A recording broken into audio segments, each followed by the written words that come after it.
Hi, today's video will show you how to back up the Windows Registry. We're going to start by launching the Registry Editor.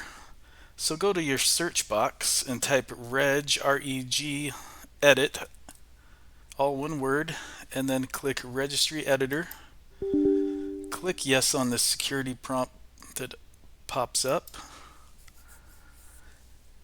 And then inside the Registry Editor, go to File and Export and pick a location on your hard drive where you want to save your backup file. I like to save things like this in my C temp folder. And then we're going to give the file a name. I just like to use the date, so I'll put 02/23/2026 and put something useful. You don't have to follow this, you can follow your own naming preferences, but I'll just put registry backup so I know what this is if I come across it again. Then click save. It'll take a few moments to export that entire registry.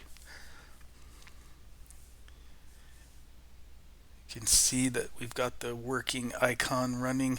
Okay, back to my regular mouse cursor. So now if I go back to my C temp folder, you can see my brand new registry backup for today. So that is how to back up the Windows registry. I hope that helps. If this didn't work for you or if you have any questions, let me know in the comments.